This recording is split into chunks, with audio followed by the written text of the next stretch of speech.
Are you sick of waking up with anxiety and regret after drinking? I get it. I was a weekend binge drinker, fooling myself into believing I was detoxing all week, only to retox every weekend and live completely outside of alignment with my values. As a former personal trainer who cared about health, that disconnect pushed me to finally make a change. I'm Maureen Bankovich, and this is Sober Fit Life, a podcast where we get real about alcohol, share powerful stories, and learn from wellness experts so you can thrive physically, mentally, and emotionally. Let's get sober fit. Have you ever Googled, "Am I an alcoholic?" Me too. And here's the thing, it's not a helpful question. Those quizzes just slap on a label. Yes, you are. No, you're not. But what if it's not about the label and more about how drinking actually makes you feel? That's why I created Am I Drinking Too Much? It's the quiz I wish had existed when I was searching. No scare tactics, no rock bottom required. You'll get your results and a free guide that explains gray area drinking, plus 3 science-backed strategies to reduce or interrupt cravings. Take it at soberfitchick.com/MI. That's MI, as in, am I drinking too much? soberfitchick.com/MI. Hey everybody, welcome back to Sober Fit Life, where we talk about staying grounded, strong, and alcohol-free while navigating the real stuff that life throws at us. Today's episode is going to be a powerful one. I am joined by Marie Burgess, founder of Genuine Connections Psychotherapy, a practice dedicated to helping people through one of life's most devastating experiences, grief after the death of a loved one, especially the loss of a child. Marie works with parents, siblings, and families who are living through the unthinkable. She doesn't just offer clinical support, she has lived it. And part of her own healing journey includes sobriety, which adds a powerful personal layer to the work she does. She knows how tempting it is to numb pain with alcohol or substances, and how choosing to stay present, even when it hurts, can lead to real connection and healing. Through individual therapy, brain spotting, and nature-based grief events, Marie helps people take one steady breath at a time and slowly find their way forward. So, Marie, thank you so much for coming on to Sober Fit Life. And I'm so excited to talk to you because it's such an important topic that I don't think gets talked about enough. Well, I'm glad to be here, and it's part of my mission to talk about the things that nobody wants to talk about. So being here is right on track with my values and the work that I do, and I see it as important as well. Yeah. I first met you at a holistic community event. There were all kinds of coaches there, and we each had to tell a little bit about our story and who we serve. And when you told your story, I just thought, well, I wanted to talk to you more and have you share with my audience what you do. So would you mind sharing your story, how you ended up doing this with everybody? Yes, and one of the things I like to say when I tell my story, and you might remember this from that day that we met, was, there's always a question about how people get into the line of work that they do, Mm-hmm. especially if it's something that they're really passionate about. And it's usually because they have some sort of experience that coincides with what their career is now. And that's true for me too. And my story started in 2011 when I had my son, Harvey.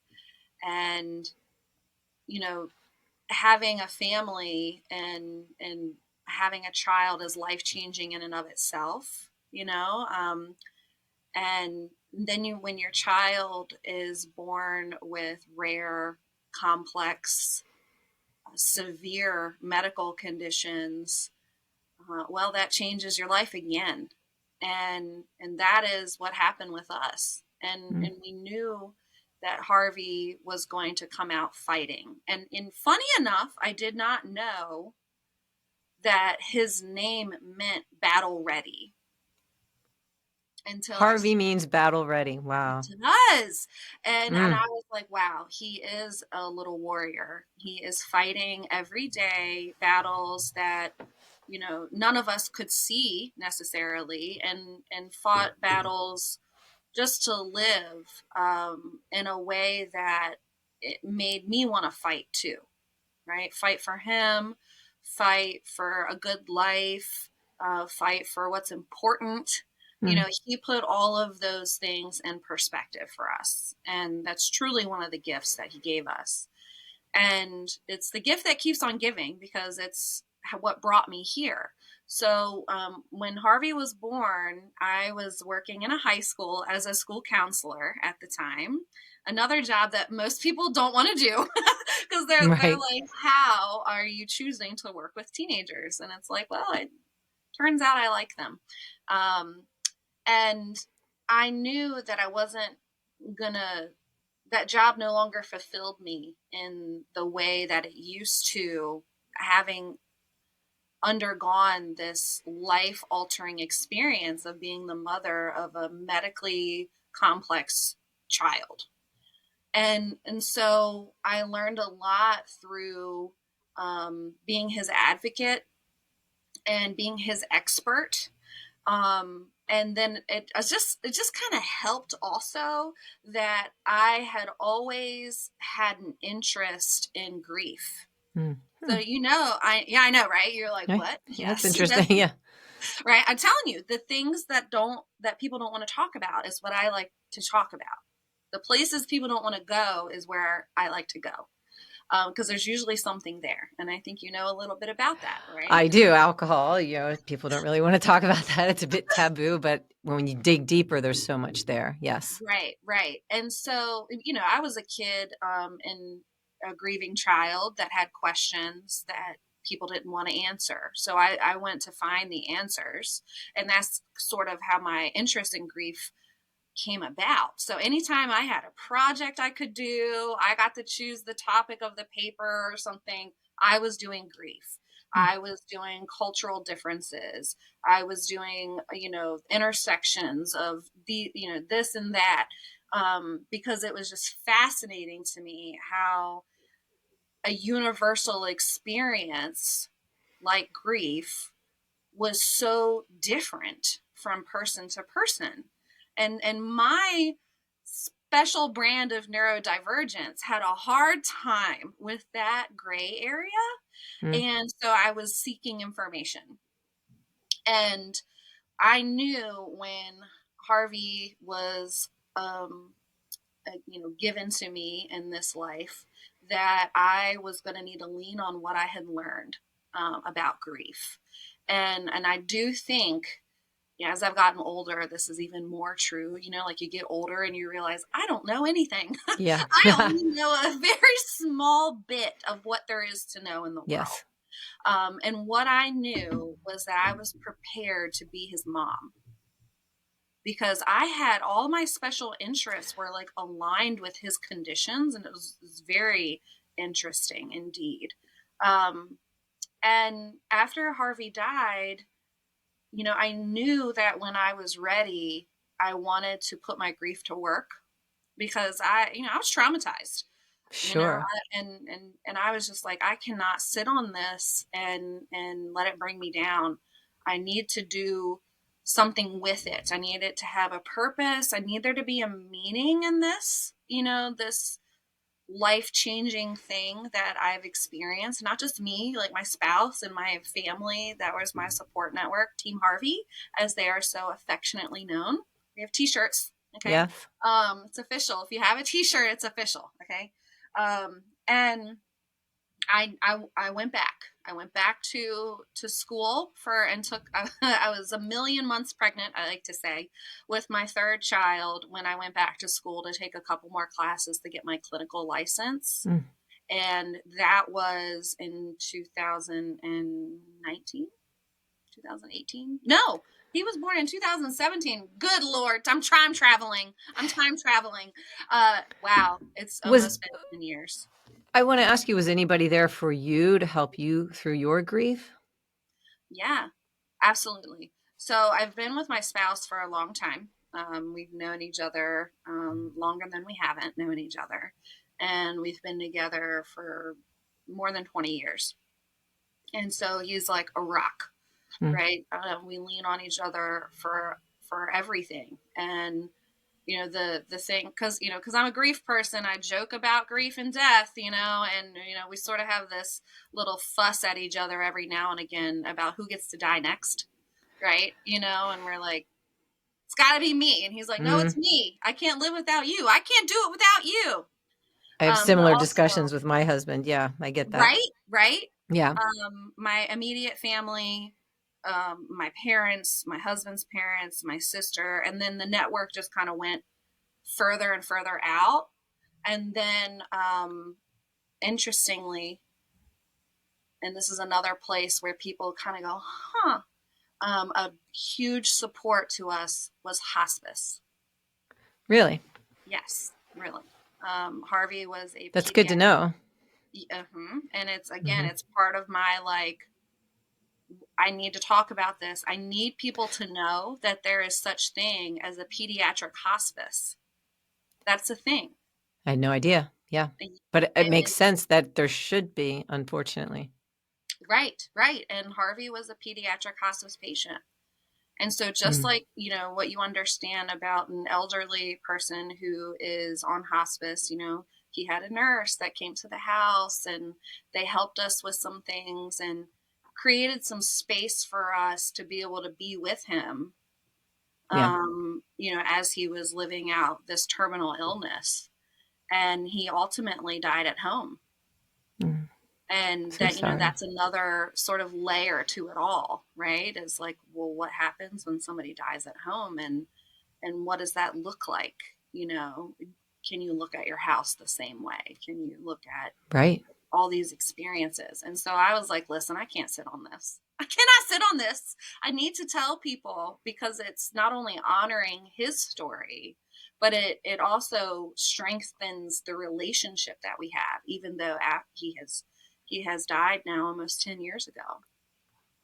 And yet we have a stronger relationship now than ever. That's beautiful.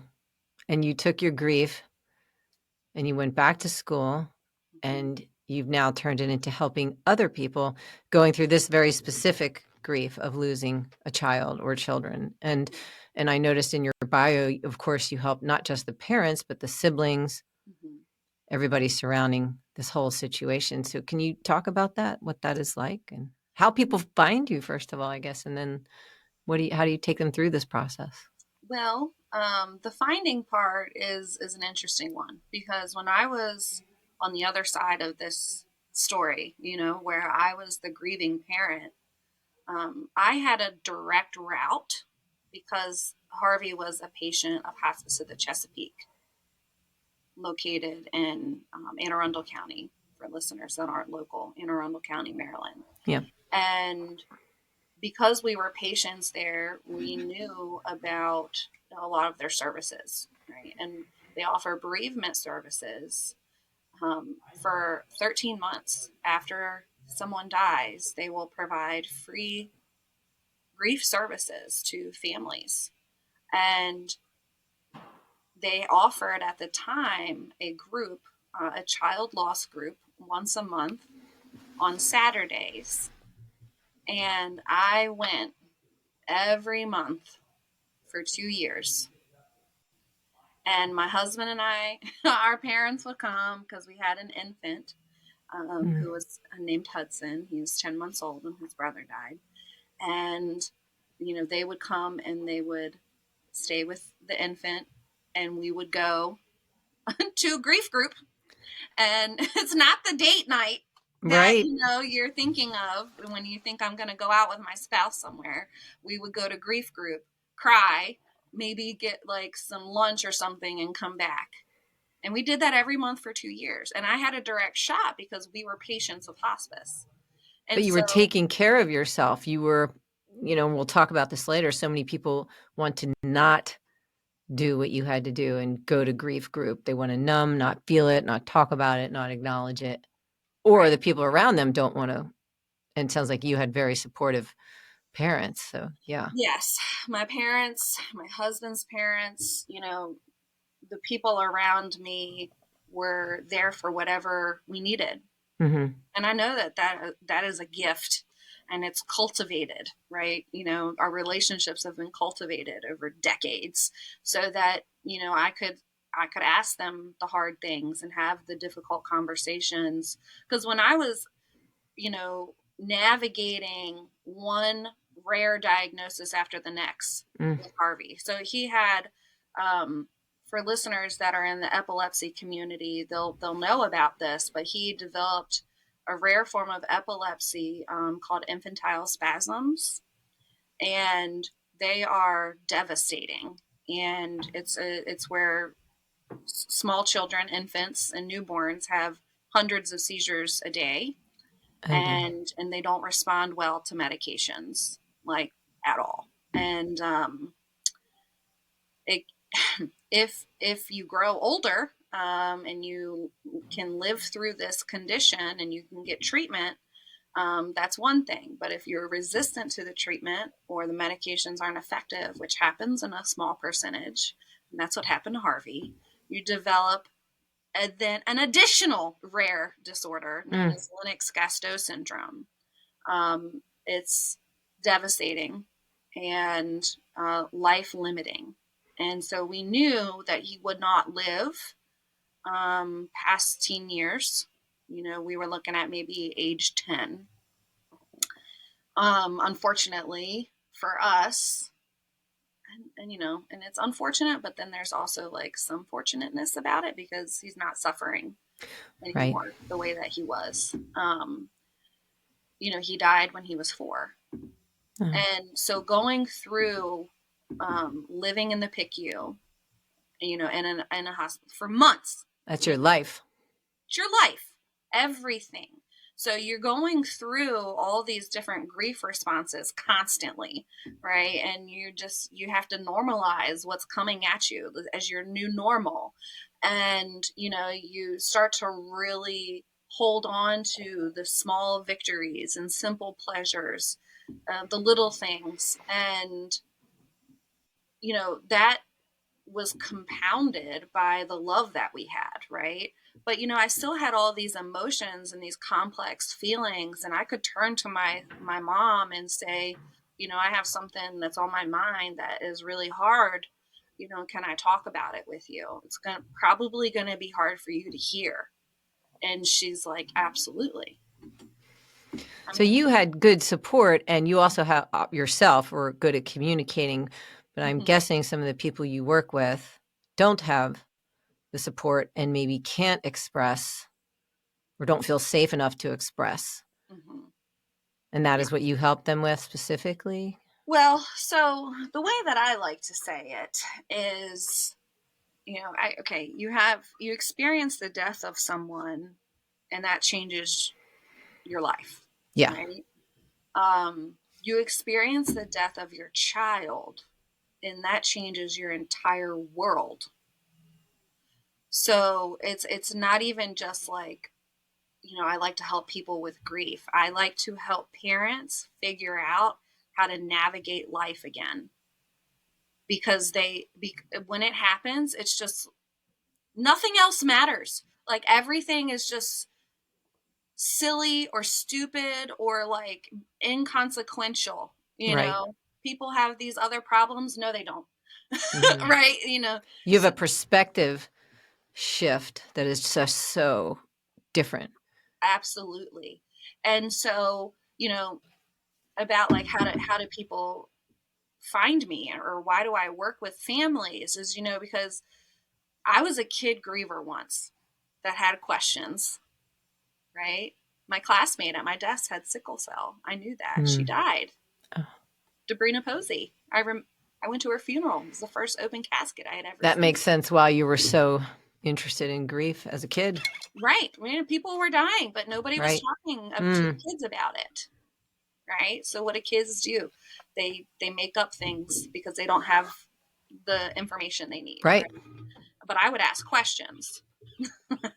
And sometimes received well, sometimes not. And I have a sweet spot for working with children. I like to work with children. And to me, having been a child griever and knowing what I know about having more than 15 years experience working with children, this is This a is your place, niche. this is a support that people need. And oh my Yes. gosh, as a high school counselor, my last senior class, class of 2017, I had 4 students die in Oh one boy. year. 4 4 boys. Oh my. Oh my gosh. And So what you do is so necessary. And you're right. There are not enough people that want to talk about it or know how to handle it. And also I want to just get into why grief does drive people toward alcohol, drugs, or other numbing behaviors. And when you see that, how do you help them? What do you recommend?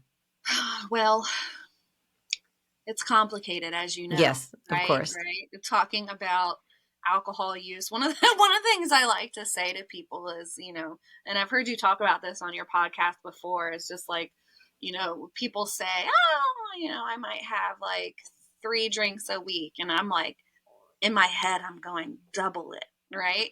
Because it's always more, Yeah, yes. but it's not like people underrate themselves intentionally. Right. Sometimes people do. But when I'm doing an assessment for a new client and they're telling me, about their symptoms of PTSD, or they're telling me about how they're getting ready to get fired from their job, they think, because the grief Mhm. is so intrusive into their life that they are crumbling. Yeah. So this is where I'm getting the navigating the world part, because literally everything has shifted, Yeah. right? So Seismic shift. seismic. There's a tsunami of Mm. grief that has come back and knocked them down and destroyed everything. And what do people do but look for a way to help themselves feel better? Of course. Totally understandable, Yeah.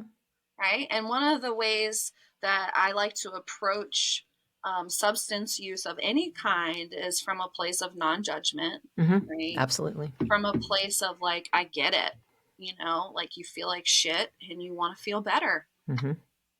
Duh, right? Makes Right. sense. And so how do people do that? Well, they do it the easiest way they can, right? And sometimes that means that they drink every day. Yeah. And sometimes that means they do other substances, or they eat, or, Hmm. whatever it is, whatever the tool is. And alcohol is just one that is so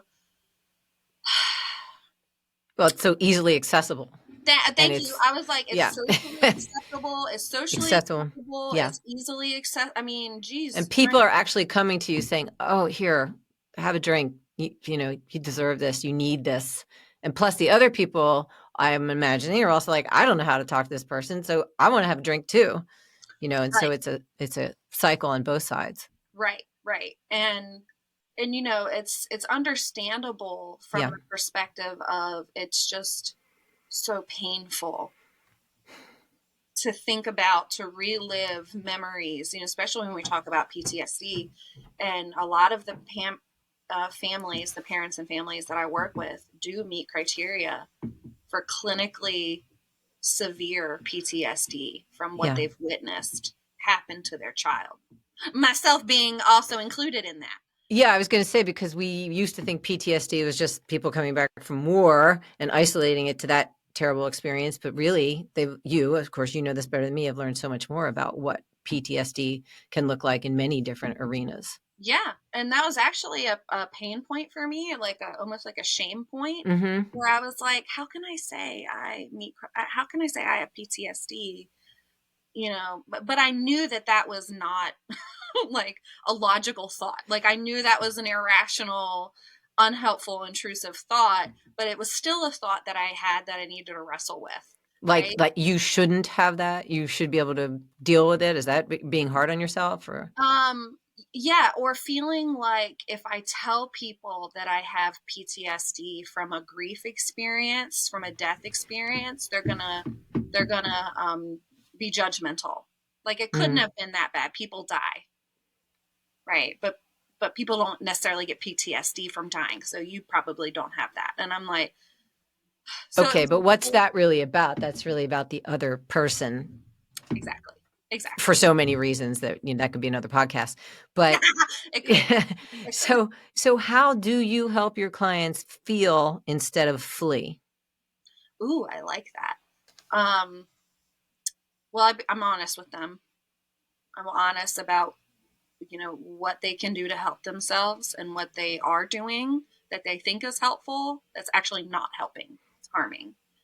And one of those main things is avoidance, capital A avoidance, right?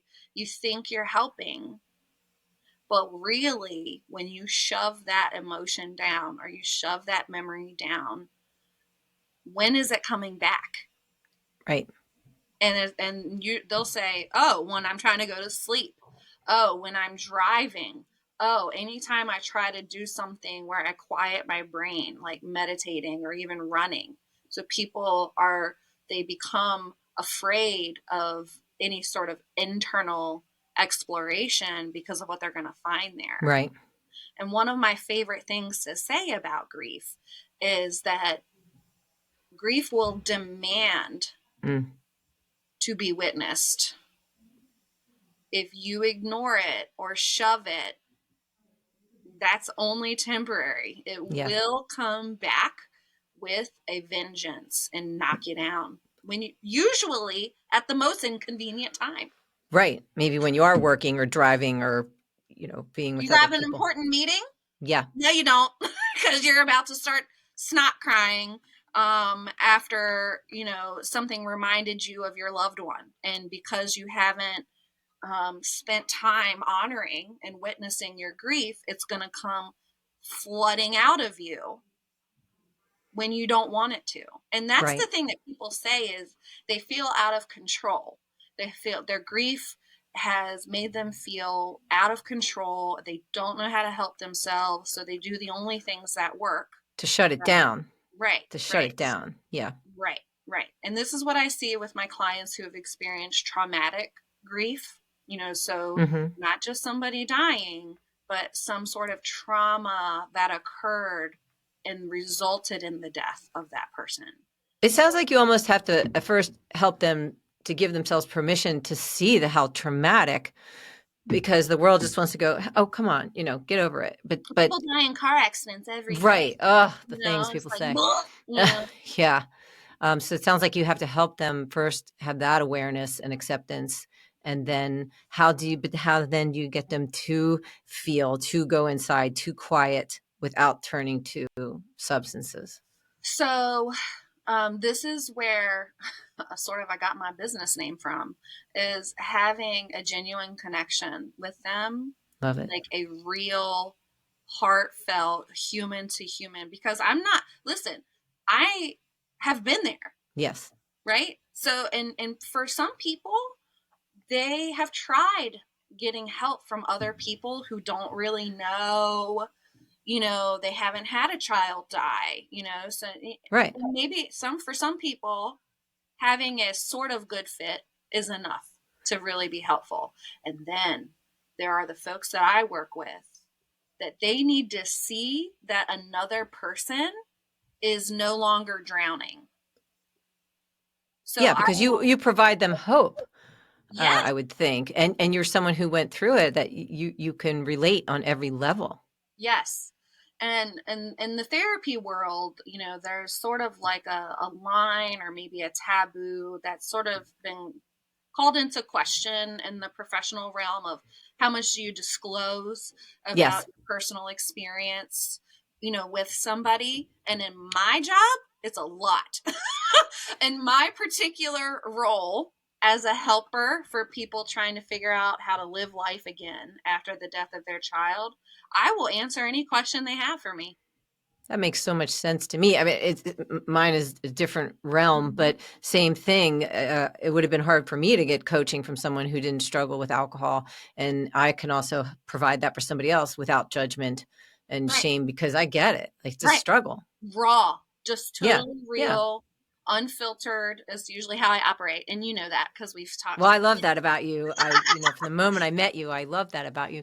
And actually, speaking of raw and unfiltered, would you share the time period where you recognized you were drinking too much? And it actually came much later, but Would you talk about that a little Yeah. bit? Yeah. So, you know, right after Harvey died, which was in September 2015, up until then, I had been a pretty much like what I would call a regular drinker. Like I worked Mm-hmm. in a school. I would come home, have a glass of wine, and it was a bigger glass, right? It was a big glass. It wasn't the little 6 ounce. Bigger than your standard pour. Yeah. Yeah, yeah, but I was like, it is what it is. Yeah. I'm gonna have a vice. Let it be this, okay?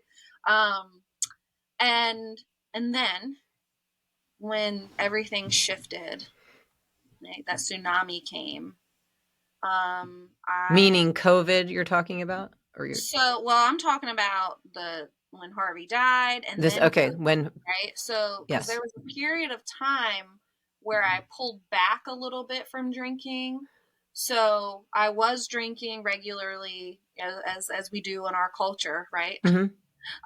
And then I started to drink more after Harvey died because what? You didn't want to feel it. Yeah. Shambles, right? Get it. And then I remember, and this I had to go back and ask about because I was like, I couldn't remember because it was the first time that I had ever blacked out from drinking. Wasn't my college years, wasn't that, right? Right. It was actually the 1 year anniversary, Mm. or was it the birthday? See, look, I don't remember. I don't remember all the details because that was the most that I had ever drank. I actually hosted a party at my house and then disappeared. Yeah. And my husband was like, found me in bed sleeping. And I remember him waking me up and being like, are you okay? And I'm like, no, Yeah. not. I mean, what we know for sure is you might be drinking, as you said, like a regular drinker, but then when we tie it to specifically trauma, stress, PTSD, grief, it locks in that neural pathway and your brain's like, do that again because that made us stop thinking about it for a while. That made us stop thinking about it. What a relief, Yeah. right? What a reprieve. Mm-hmm.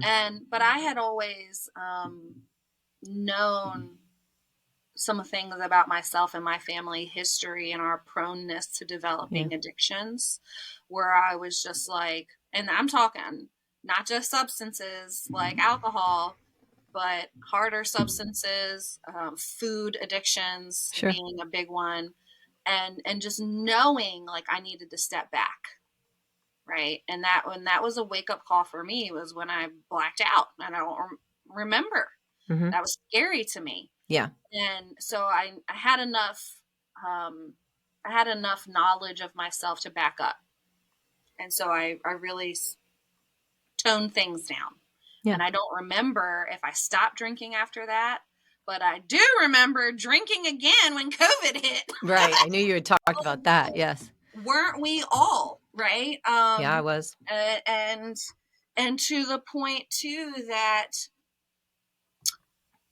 it was a lot trying to manage, and I started to have some gut issues and some things like stress related outcomes, Mm-hmm. and I knew alcohol wasn't helping with that, and I wanted to make a change again. And luckily, my family is supportive. They were supportive, and not, oh, good for you, kind of That's so like. good. Yeah. And I know that that's not what everybody has. So Yeah. A lot I of people try don't to get that. be that. Yeah. Mm-hmm. For like my clients that want to shift something, I try to be their cheerleader when they might not have any other cheerleaders. So I'll be their hype man. Right. So COVID came around, and like everybody else, I was trying to figure out how to make sense of the dumpster fire that we were in, and I used alcohol to cope. I mean, geez, thinking back, it's hard to imagine like all the stuff we did 5 years ago to like survive. But Yeah. I was home with two small children, and then I would see all of my clients in the afternoon, and then I wanted a glass of wine or two or Or three. three. Yeah. Right. Yeah. Because I knew the next day I was going to have to be I was going to be home with the kids all day. So Right. if I was going to like get poor sleep or something, I'm like, what else is new? I have two small children. Sleep. We call that the what the hell effect in Right. the alcohol coaching world. It's kind of like, what the hell? Yeah. Right. It's going to be shitty sleep either way I go. So might as well be shitty plus wine. So how did you turn that around? What was the breaking point for you? Um, so I knew with some of my former medical issues, my explorations, that I was not helping myself, right? I wasn't helping myself. I knew that my liver was, I was worried actually. Mhm. I was worried because I have a tumor on my liver Yeah. that is just going to be there forever. Focal Right. nodular hyperplasia. It's going to be there. It's benign. There's nothing to do about it. I actually found out about it after Harvey died and I Mhm. was drinking.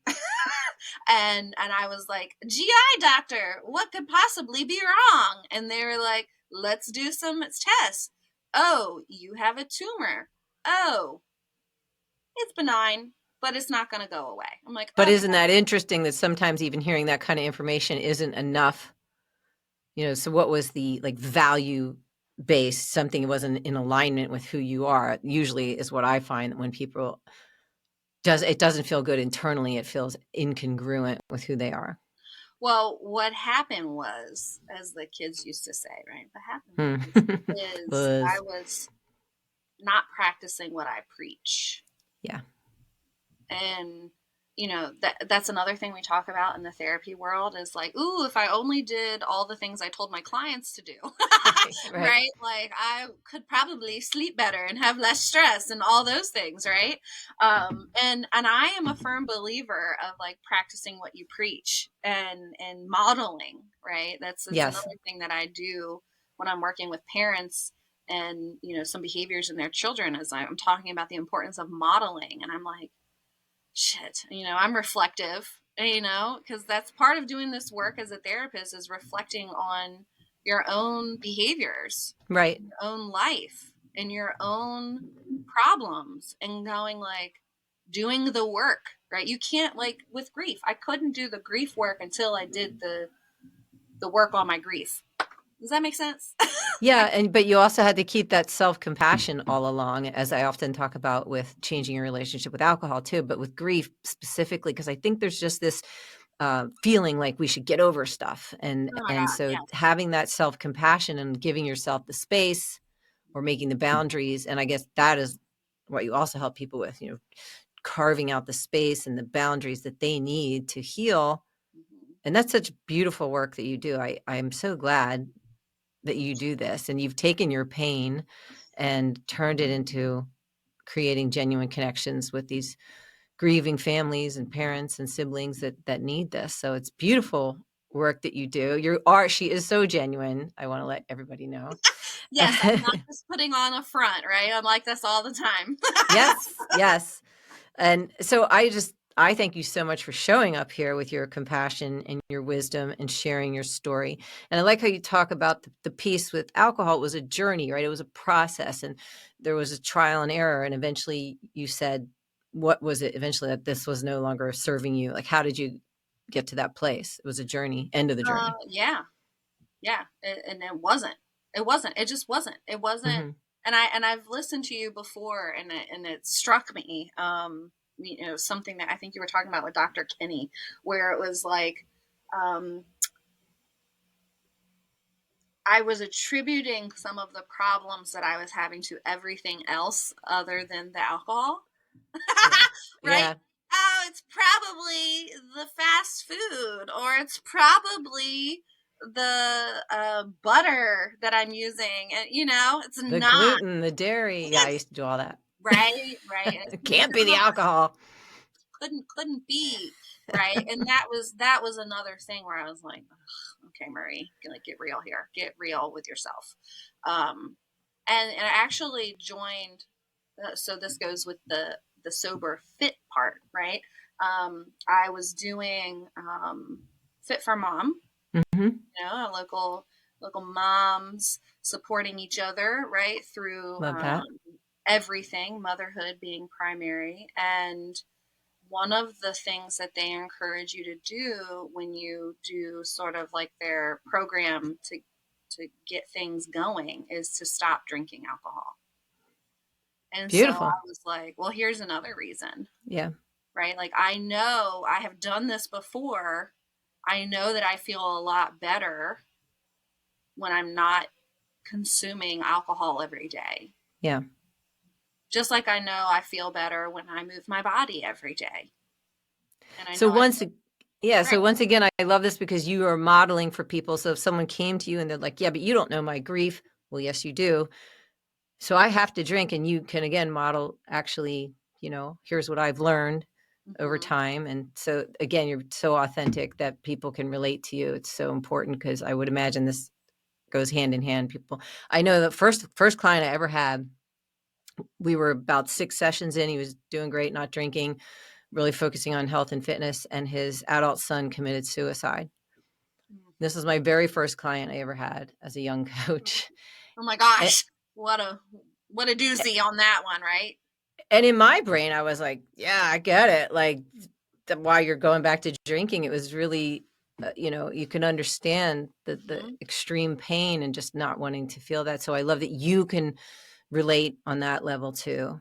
So many layers to work So many through. layers, like an onion, right? Yes, yeah. Grief So onion. I wanna say to anybody out there, if you're grieving or if you're supporting someone who is, remember, you don't have to go through it alone. Marie is here, whether you're struggling to stay sober through the pain, or just trying to survive the next hour.